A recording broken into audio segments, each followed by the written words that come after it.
Hello friends, bienvenidos. My name is Jen, aka Jen Kahlo on social media, your local witchy friend and intuitive guide through the occult.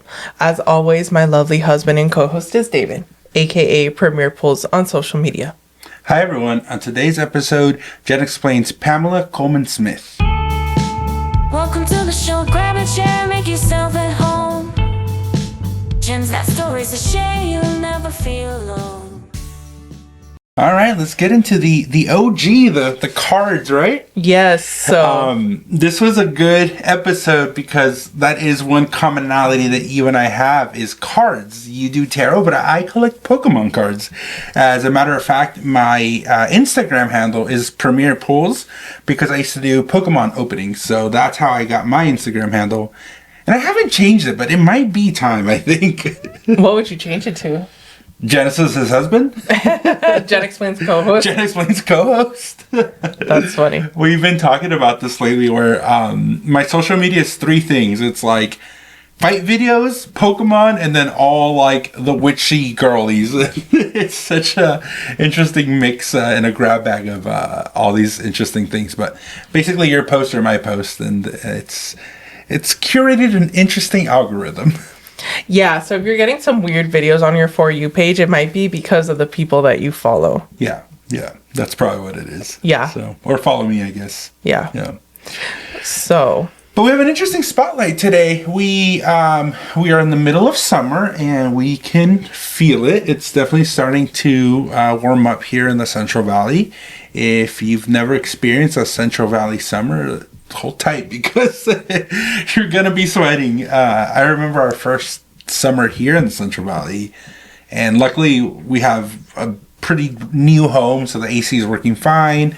All the windows are weatherproof. So when we're in our little bubble inside the house, it's beautiful. But at the moment we cross that barrier into the outside, it's like, oh my gosh, it gets really hot. Yes, it does. But you know, you get used to it. But yes, happy June. Happy Pride Month. Yay. You'll see why we chose this person later on. Yes. Happy Pride Month, everyone. Yeah.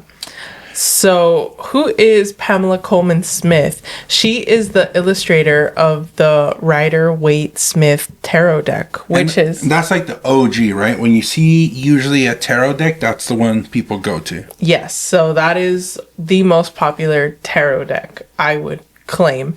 And a tarot deck that a lot of other tarot decks are based on. There are a few more that are older than the Rider Waite Smith, but they're not as popular as Rider Waite Smith. So, and she's just the illustrator, correct? Not the proprietor of like that tarot, the deck itself, right? She's just the illustrator. Yes, it's an interesting relationship, which I will definitely dive into where the lines are drawn, but to make it simple, she was the illustrator. She's the reason why we have all of this beautiful iconography, and specifically with the minor arcana, aka pip cards. I see. Yeah. Yeah, we will talk about how this came to be in a second. Did you want to maybe do a quick overview of like the parts of a tarot deck, or is that going to be part of the episode? That will be part of the episode. Okay. Yeah. So just know she's the reason we have the beautiful artwork that we do today. That is her most important contribution. The only artwork I know is the tower, because all I know is tower bad. Tower bad, yes. So Pamela Colman Smith was born February 16th, 1878 in Westminster, central London. So her nickname was Pixie. Some people called her that. Her dad was a merchant from Brooklyn, New York, and he took a job in Kingston, Jamaica, and they moved between there and London and New York. Wow. So, you know, middle to wealthy class. They moved around a lot. Her dad, like we said, was from Brooklyn, New York. Her mom was from London or somewhere near London. So, yeah, she was international for the 1980s. That's almost unheard of. I was going to say, and that is a through line with a lot of her spotlights. I've noticed a lot of her spotlights have been travelers.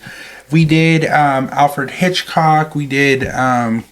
was the guy I hate, Edgar Allan Poe. Like, they travel a lot. And it makes sense, right? Anybody who's maybe more versed in like different parts of the world would have a better understanding of like we're not in a bubble. So I'm not surprised by this through line with our spotlights. Also 1878, that's more recent than I think I would have imagined. I mean, it's around the turn of the century. We're about to go into the 1900s and have the whole Industrial Revolution, including the printing press. I don't know if that's going to come about in this episode, but yeah, that's a lot more modern than I thought it was. In 1893, she moved to Brooklyn where she studied art. So she's always been a very artistic soul and she wanted to take it seriously. And to go to art school in the 1800s, like that was not easy for sure. There was no FAFSA back then. No, in New York. So Brooklyn is really cool. That's when we went to New York. That was where we stayed in. Honestly, it was such a vibe.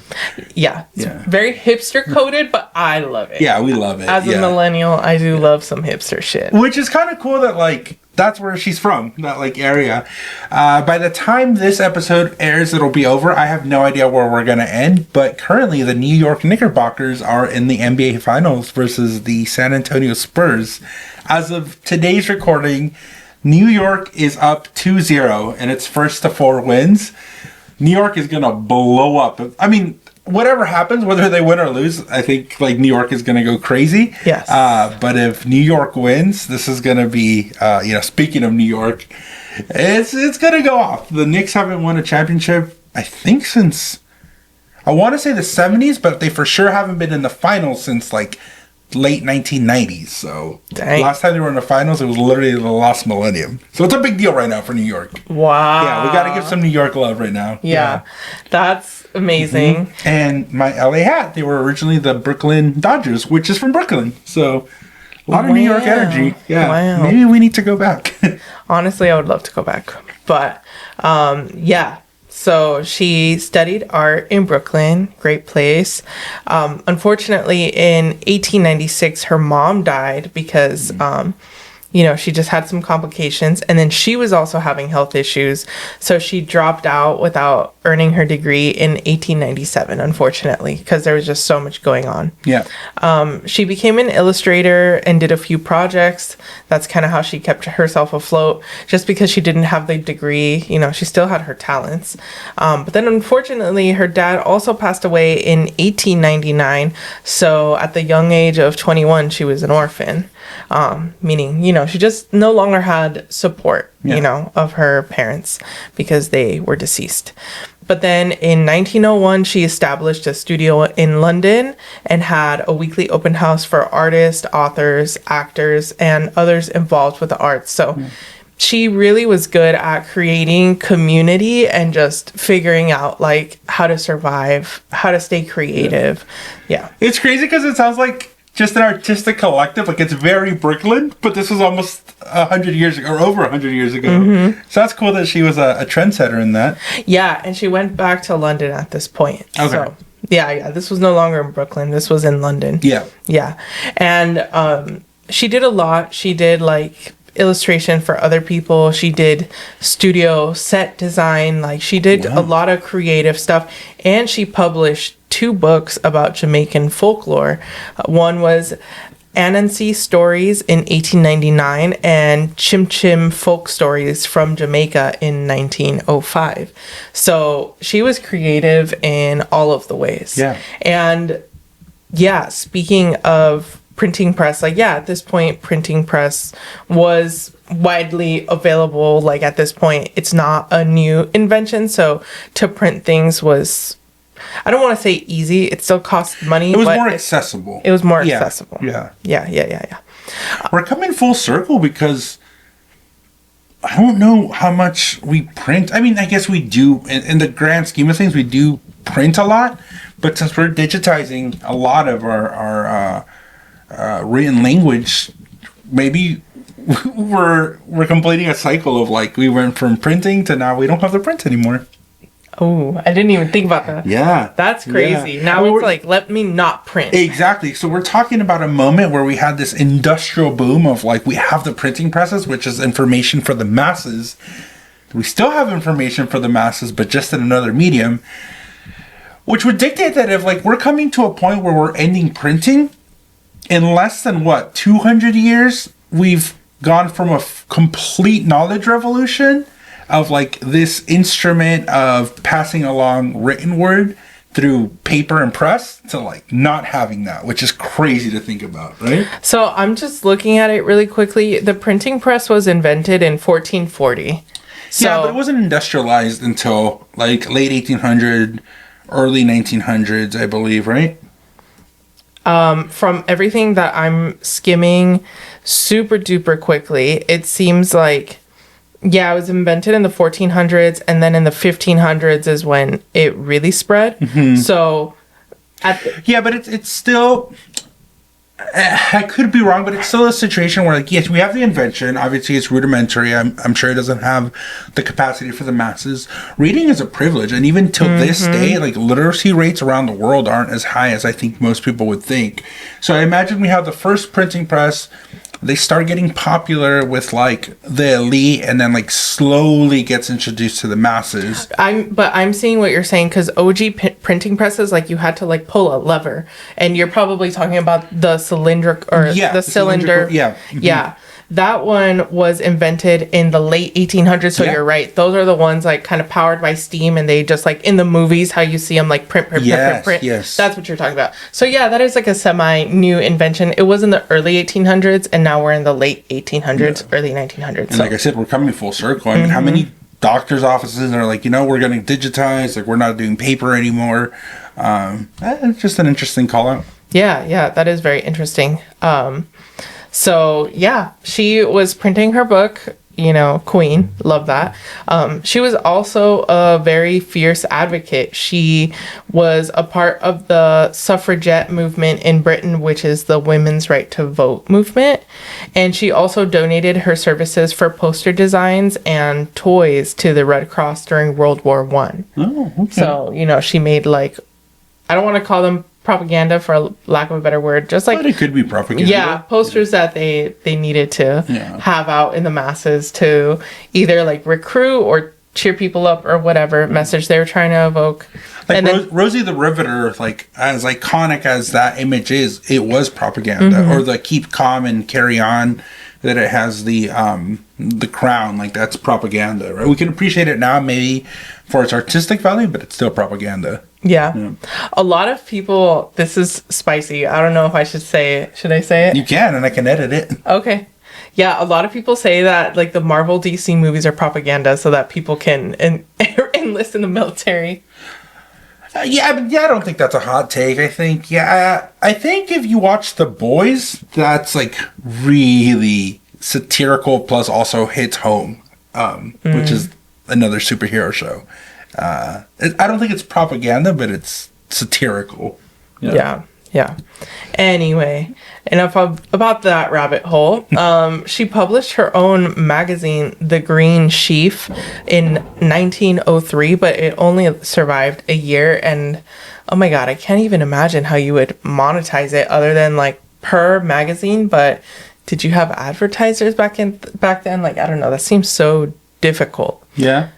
She kept it alive for a year. That was pretty cool. I mean, I guess we have the equivalent of a digital magazine. How do you monetize a podcast? Right? Yeah, that's very true. And then she shifted to creating her own printing company, or her press company in London, the Green Sheaf Press. And there she focused more on publishing works by women authors. So mainly women written novels, poems, fairy tales, and folk tales until 1906. So that lasted about 3 years. Yeah, 3-ish years. And like I said, in the meantime, she also did theater sets. She did costumes. That was one thing I forgot to mention. She did all the artistic things. So yeah, we have a very creative soul on our hands with Pamela. She was in London. I wonder if she did any sets for the Shakespeare Theatre in London. I know that she did the ballet for sure. And then she did a few other things. Yeah.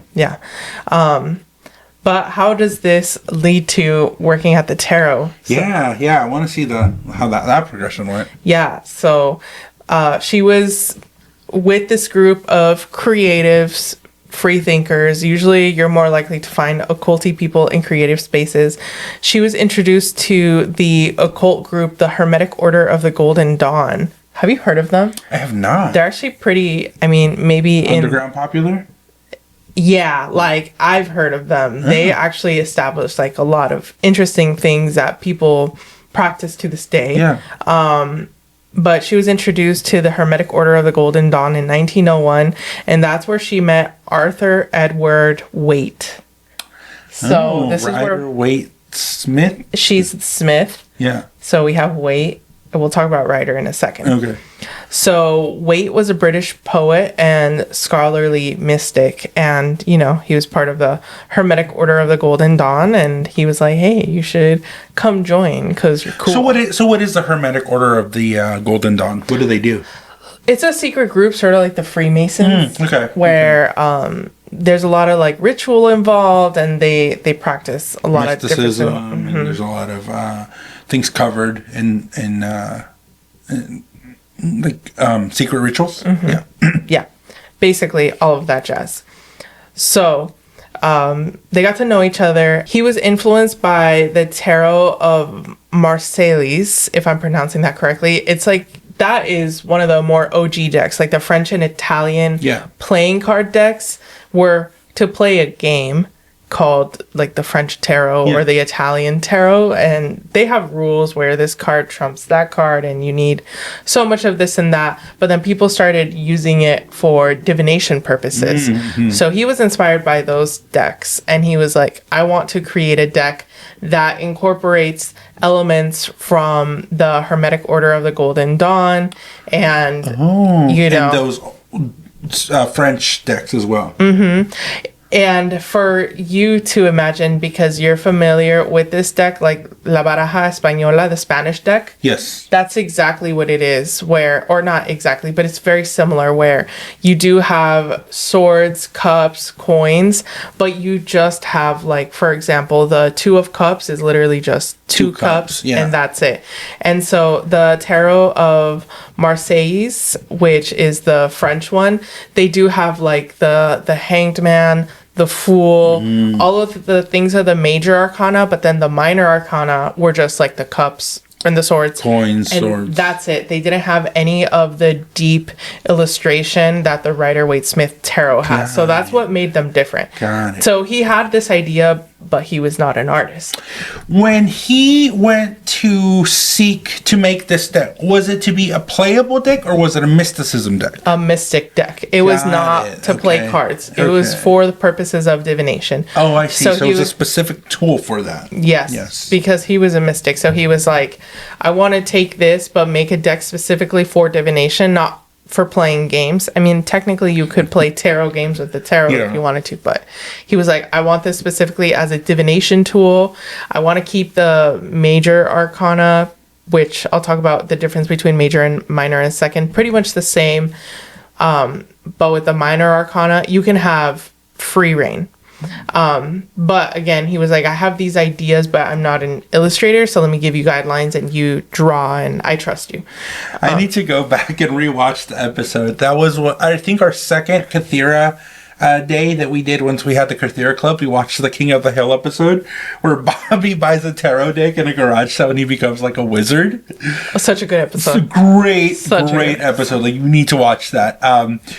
But I can't remember, because he buys a deck, and then he gets like this little deck pouch, and he's walking around with this little pouch of cards, and then he runs into a guy who like is a wizard, and the wizard tells him like, oh, like, that's a cool deck, but it's a beginner deck. You can't even like predict the coincidence with that. What you need is, and I'm blanking what he said, but I wonder if he said if he needs one of these decks. So I'll have to like go back and look at it. But every time I think of like walking around with your deck or mysticism, just that picture of Bobby Hill walking around with his tarot deck pops into my mind. To be fair, that is my energy. Yes. Anyway, that was a fun community day, right? Yeah. The Kythera, we were all cracking up. We just like watched that episode, and we just were quoting it with the community, and such good times. Yes. So now who is Rider? Rider is the publisher. So the deck was published by William Rider and Son in 1909. 1909, so Yes. even more modern. So this shit is like super modern. Yeah, it's 10 plus years old, so not that old. Yeah. I mean, from the time this came out to the time we landed on the moon was what, like 30 years? No. 60, so 50 years. Yeah. Wow. So I kept saying major versus minor arcana. So what is that? The major arcana are the first 21 cards of the tarot, 0 to 21, and they range from the Fool to the World. So basically these are cards that do not have a suit. A suit is the cups, swords, wands, and pentacles. And those have numbers like 2 of cups, 3 of swords. So Yeah. you would see like literally 2 cups, 3 swords, versus like the Fool is a guy walking happy with his dog and a hobo bag. Yeah. Death is death on a horse. The Tower are the people jumping out of the building because lightning hit the building, you know? Like all of those really powerful cards that can stand on their own. I guess all the cards can stand on their own, but Yeah, they're not associated with other cards. yeah, they're not associated with the independently. suits. Yeah. Yes. So Those are the major arcana. those are the major arcanas. And again, those were already illustrated in the French and Italian tarot decks or playing decks. But the minor arcanas imagery that we have now did not exist. That was all a brainchild of Pamela Colman Smith. Waite did give her some general guidelines of like, I would like the 2s to be this and the 3s to be this, but she was just as studied under the Hermetic Order of the Golden Dawn as he was, so she didn't need a lot It of was a guidance. group project. Yeah. With experts within their field. Yeah. So she created these beautiful images. You can truly dissect from the Rider Waite Smith like endless symbolism. There's always going to be something that you didn't notice, or like Easter eggs of like scenes. Yeah. Like, yeah, she just did such an amazing job on the Rider Waite Smith deck.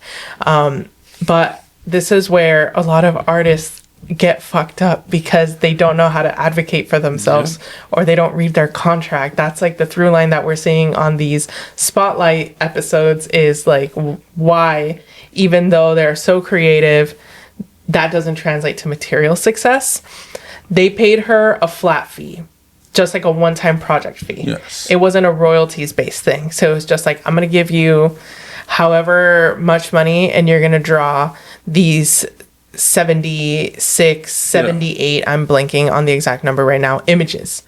And she did, and that was it. And then it blew up in popularity. So, you know, Yeah, is that a bad thing though? I mean, if you hire an artist to do something and then you bought that art from them, it's not like they didn't pay her. And sure, it could blow up, and like the nice thing would be to include them, but ultimately you paid for service, right? I think it depends. So, funny story. I was trying to commission an art piece for you, which I ended up gifting you a while ago, when you did premiere polls, like your little chibi version of you with the Psyduck.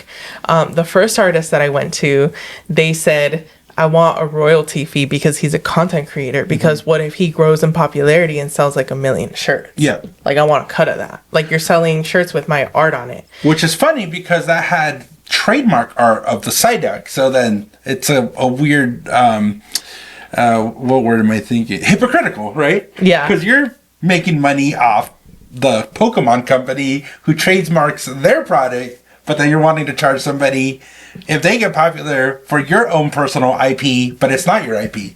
Yeah. Yeah.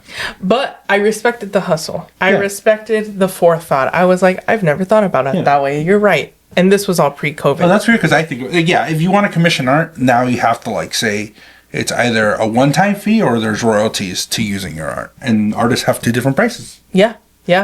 So, an artist can choose what style they want, and then it's up to the purchaser if they're like, yeah, royalty sounds good, or nah, that's too rich for my blood or too complicated for me.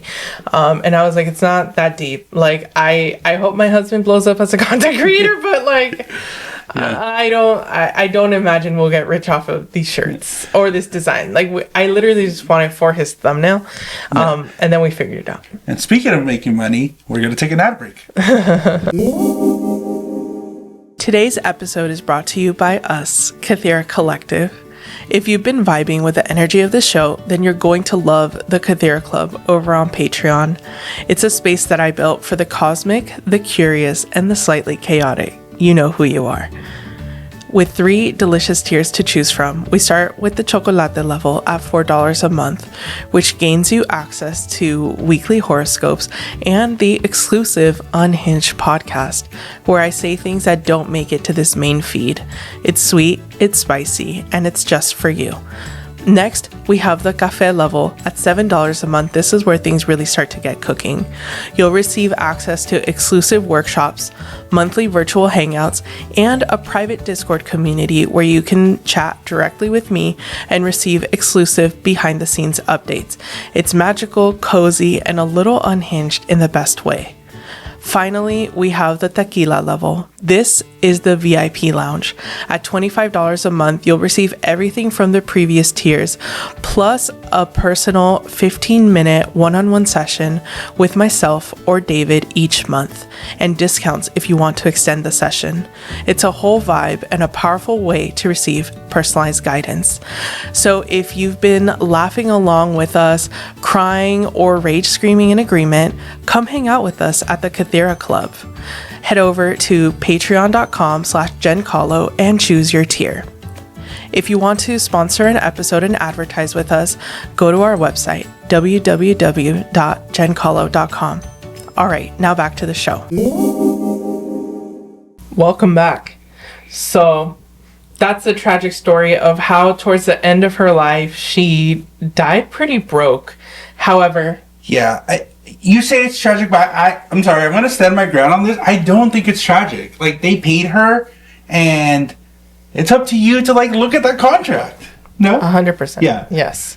I think it's just tragic because a lot of artistic souls are so trusting and naive. Let me give you an example. Oh my gosh. I want to say, I am going to have to fact check this, but I want to say it's either Jack Harlow or Little Nas X. I think it's Little Nas X. So he, for Old Town Road, he found a producer on SoundCloud. It was just some kid making beats. So he's like, yeah, I want to he bought his SoundCloud beat, or maybe messaged him and said, hey, I'm going to make a song or whatever. He put it out, it blew up. Then he had paid for the beat. Right. So he didn't really owe him anything else, but then it blew up.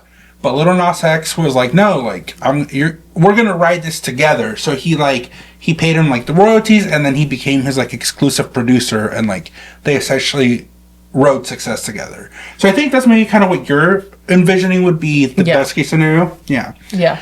Yeah, and yeah, that's cool. I think if we were in a situation like that, I would think that we would do the right thing morally, but I think legally, you do what you do, and this is a good thing. I'm not talking ill will, but there's artists that charge a significant amount of money for a commission, as they should.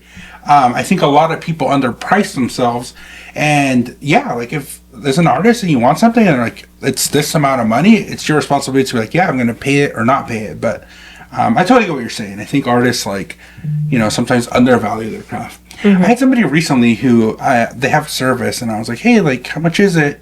And I was really surprised by their quote. I was like, you're really undervaluing, I think. In my head, I was like, definitely should be a lot more, but yeah. Yeah, but you're not going to tell them what to do. Exactly, yeah. Yeah. Well, I just think it's tragic because it's like a canon event for a lot of artistic people. And that's why we're a little bit different behind the scenes, where people are like, wow, you have an entity structure and an operating budget and contracts and all this shit. It's just because I've seen it happen to too many creative people. Mm-hmm. We're running this right, and we're not going to get into that. And if you want to see how that looks like and want to be a guest on the show, let us know and you'll get our release. Yeah. So towards the end of her life, she did have an inheritance, which saved her behind because her uncle wrote her in a will, and so she had this home in the countryside, which she leased as a holiday home to priests. So priests on their off season, I guess, or like when they needed a little break, like they would rent it from her. And so that's how she was able to stay afloat. And she did not have a lot of success, unfortunately, because she had a very specific art style. And I feel like when you're growing up, you are a product of your time. Like us as millennials, we're always going to have millennial core things, even when we're elderly, because we're just a product of that time, or we see beauty through a certain When lens. we're elderly? Babe, we are elderly. More elderly. I know, according to the contestants on Love Island, if you're born in the 1990s, you're prehistoric. Yes. But when we are more elderly, we will still be millennial core.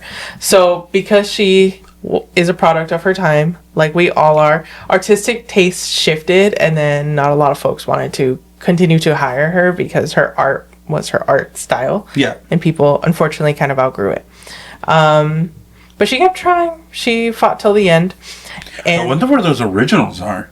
Mm-hmm. Ooh. Yeah. I think some of them are in museums. I know that there are some museum exhibits of her, and I also wonder where the originals went. So why are we bringing her up in June? She was rumored to be queer. She was friends with Edith Craig, who was an absolutely out queer person, and if you look them up, very butch woman. So it's like birds of a feather, maybe. And they were roommates. Yes. And there aren't any records of her being with a male companion, but she did spend a lot of time with her maid, Nora Lake, and she willed everything to her in her estate. And they spent a lot of time together. So this is truly like, and they were roommates. Yeah. Yeah, there's nothing wrong with like her being queer. Obviously, we're allies, or I'm an ally. But I also did like. The reason he says that is because I am pan. Yes. So just to, like, I'm not just an ally. I am part of the community. But yeah, I just worry about somebody who's post-mortem that can't be here to speak their truth, right? Yeah. So I always have a little bit of like sensitivity to saying somebody who passed away was rumored to be whatever it may be. Like, being queer is not a bad thing, but it's their truth to speak. So I worry a little bit about situations like this, right? Yeah, and the internet, which I'll talk about in a minute, has like really run and been like, she was this black queer woman, blah, blah, blah. And it's like, again, we don't have any first-hand accounts or confirmations of this. Also, because she wasn't a celebrity, there isn't a lot of information on her. Yeah. So it's really hard. To the point where she doesn't even have a grave because she died poor, and a lot of possessions of hers had to be auctioned off when she died to pay off her debts. Yeah. How can I say? Debts. Debts. Yes, her debts postmortem. Yeah. And even people who have been alive, we talked about Walter Mercado. He never actually came out, right? And that's the thing. Like, it's people's, in my opinion, it's people's journey to live and walk the walk that they want to walk. So I don't know. I feel a little. We're reporting, but I always have some sort of reservation to say, like, it was rumored that whatever it may be. Yeah. Later in life, she did convert to Catholicism. So towards the end of her life, she left all the mystic stuff behind and went back to Catholicism. But honestly, with the whole glam and ritualistic stuff, it's like almost one and the same. I could see the pipeline going back and forth. Yeah. Or maybe, end of life, she was probably like, well, maybe if there's some sort of heaven, or if there's some sort of God, like, I want to be right with the world. So yeah, that could make sense. Again, assumptions, though. And speaking of assumptions, a lot of people say that she's black and Jamaican, which we don't have confirmed. In black and white photos, it's easy for people to look ethnically ambiguous because everyone's just kind of like a shade of gray. Yeah. And she did have, she didn't look super, what's the word I'm looking for? She had softer features. She didn't have the super sharp features where we're like, that's definitely European. Yeah. So she was more ethnically ambiguous. She was born in London. Her family was at least her mom's generation living in London. Her dad was from Brooklyn. She only has associations with Jamaica because she moved to Jamaica as a child. Yeah. So people are deducting assumptions, yeah. So we don't know for sure. A lot of people just think that she was a white woman with soft features. We don't really know. She is very mysterious because there's not a lot of information about her. Yeah. Yeah. So let's talk about her astrology profile. So what's her rating? What rating do we have as far as like the worst one? Because we have almost nothing. Yeah. We only have a birth date. And even that and is even contested. then. Okay. Yeah. So we have February 16th, 1878 in Westminster, Central London. Yeah. So we have Aquarius Sun, Leo Moon, of course, rising unknown, Mercury Aquarius, and Venus in Pisces. So all of these placements with the with the Aquarius Leo duality, because they are 180 degrees from each other. Aquarius loves religion and theology. That could be one of their special interests if you have Aquarius very prominent in your chart. And then Leo, she loved the theater. She loved creativity. So, and then she had the nodes, which are the nodes of like fate, destiny, karma, the lunar nodes, in those signs as well. So the nodes were very, very close to the luminaries, the sun and the moon. So I see how that supercharged and propelled her into this like semi-fame, or how this was like her life's purpose, was mixing the arts with religion and community. Yeah. Yes. Yeah. Yo, you remembered. Aquarius is about community. Yeah. I listen. Yes, you do. And then Mercury in Aquarius, fascination for the occult, and then Venus and Saturn in Pisces. Makes sense that she worked in the arts. Saturn is about working hard at something. Venus is about a passion project.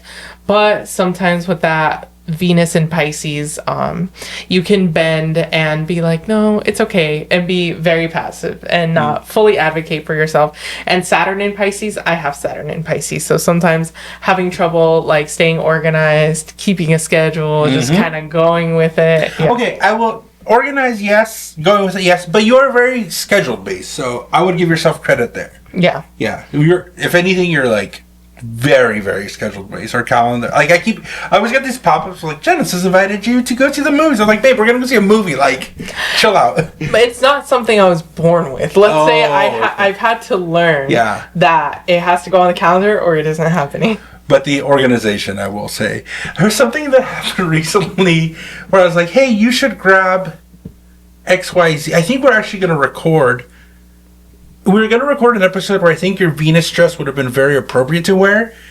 And you're like, oh, it's all the way at the bottom of the totes somewhere. Like, you had no easy accessible way to get it, right? Okay, to be fair, that's because I put all my summer clothes away, I vacuum sealed them, and I only had my winter clothes out, and it was still cold out. So it's like, I'm not going to undo all the vacuum sealing of my summer clothes just for this one thing.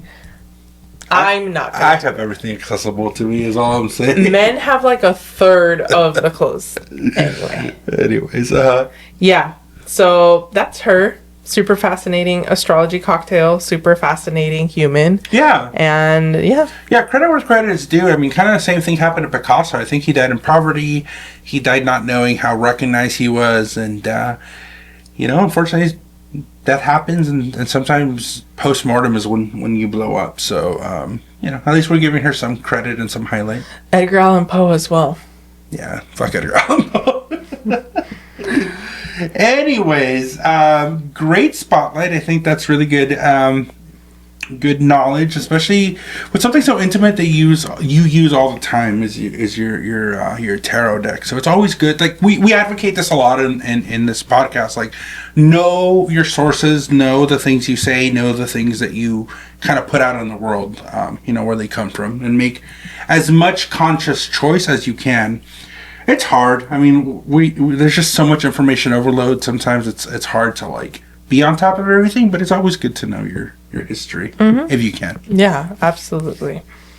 So we have a lot of comments I want to shout you out because our new reel formats have been getting us a lot of traction, and sometimes I can't keep up with the comments. It's great. I'm glad that our art is getting out there. So we have quite a few comments to read. Yeah, it's a funny thing with the reels because we're 130 episodes in. It finally clicked. We should be doing short content. We've kind of known about it, but I finally sat down and organized myself, and now I've been able to kind of learn some of how to edit those reels and stuff. So it's a lot easier for me now, but it's something we should have been doing, and that's the beauty of like a learning journey and something that's ours, right? We're progressing and learning as we go. But yes, reels have done really well, just like short videos have done really well for us. Yeah. Whether that's TikTok or Instagram. Yes. So we have a few comments. We're going to start with comments from the Peruvian Fighting Festival. Hell yeah. This first one is from Mercy on Spotify. Jen trying to throw hands in Spanish class was hella unexpected, but go Jen for defending her honor and reputation like that, lol. In high school, 2 dudes fought in my Spanish class too, and they even landed on my desk at one point. Our sub was very freaked out, but the kids went wild and started cheering. I guess Spanish class is where everyone gets down. Yes. Danny on her own episode, aka the Tipsy Hellcat. What a fun episode. I was editing that episode. I was cracking up. It was good times. But Danny on her own Mystic Maintenance episode said, "Bitch slap me if I ever pronounce apothecary like that again." How did she pronounce it? I don't even remember. Nobody caught it except for you. You're your own worst critic. Yes, but now I may have to blow it up on a loop and just play it for like 10 seconds. But yeah, you're your own worst critic. Yeah. And then Cindy Tranny or Chani? Cindy. Tran and then I. Oh, Tran I. On Instagram for the Peruvian Fighting episode, giggled so much when listening to it for the first time. Yeah. That episode was really interesting. That was a good episode. Yeah. Yeah. And then from Danny on Instagram, I can't count how many times I said fucking David while watching your podcast because he stays popping off with the funniest one-liners. When he said, "Well, that sounds like some people's homes on Christmas," I fucking snorted. It'd be like that sometimes. It'd be your own. He is very witty. High Witchery said you cut it off right when the story got good. It's marketing. Yeah, absolutely. It's like, hey, you should listen to the whole episode if you like this reel. And then from the Daily Daniela, "This is so funny. I love you plus the editing." So yeah, shout out David for the editing skills. And then Melody, same episode, handled like a true Leo. I guess meaning that you throwing hands. Which technically you didn't fight, so you're getting all this credit for a fight that didn't happen. But I was ready. You were ready. Stayed ready. So you may have to run the fade with someone. Let's make an appointment. No. Book now. Please don't. So, have you seen that trend services I offer that nobody booked? Yes, I have. That's a service nobody books. Catching the smoke. Yes. Okay, from Honey Dip Nail Haven, she knew those hands were going to read a future she wasn't ready for. Oh man, people's aggression really shows, right? Yeah. And then Jose knows. Aguritz. I'm not going to pronounce that. It's a very long username. I think it's Agurashibukuma. Said, "Girl," with like 20 U's. WTF, that is wild. You always minded your own business and you are a sweetheart. WTF, freaking estúpida. Which, listen to the episode. I'm not going to throw too much shade on this person. Yeah. Not the poster. The person you were going to run the fade with. Yeah, I have a lot of sympathy for her. Let's just say that. Yes. And then finally, Jose knows on TikTok, they be wildin' in Peru. Jose, they do be wildin' in Peru. And I love my Peruvians. I love so many Peruvian friends. Yeah. And I actually, I don't want to stereotype, so never mind. But a lot of the Peruvian friends are very like calm and like they're very welcoming and like warm. So I don't think they'd be wildin'. I just like to throw the fade on Christmas. Like nothing wrong with that. Run it. Yeah, sometimes people do it and it's not as fun. Anyway. Yes. For Danny's Mystic Maintenance episode, Tipsy Hellcat, a Mejor Amiga HQ commented, "It was never a phase. Literally went into STEM and astrology, the emo career pipeline." I have not heard that, so pipe in, because all the STEM baddies out there, like, let us know your accomplishments. We always like to celebrate everybody, especially like women in STEM and in industries that are not super tailored to them. So. And then Danny also said my big 3 in one reel, which is that the Scorpio looks intimidating, the Pisces feels everyone's feelings, and the Capricorn has already made a spreadsheet about it. I'm glad that it resonated with you and that you enjoyed your episode, Danny. Yes. And then finally, Krista from Studio Willow Co. She rebranded. Okay. Said, play is self-care. And this was alluding to your take on playing The Sims. Yeah, we both love The Sims, apparently. So that was cool to see. Yeah. It's been years since you've played The Sims, so you might need to get back on it. But Animal Crossing, I definitely pick it up every once in a while. Yeah. We have a Nintendo Switch too now, so. I know. There's so many games, not enough time. Yeah. What do you got as far as announcements? So eventually, I don't know when it'll be ready, but it is cooking. I am going to teach a Tarot 101, both online and in person. So if you are interested in learning tarot from me, the basics to get you started, everything you need to know before you draw your first card, follow me because I will be announcing that as soon as it's ready. Yeah.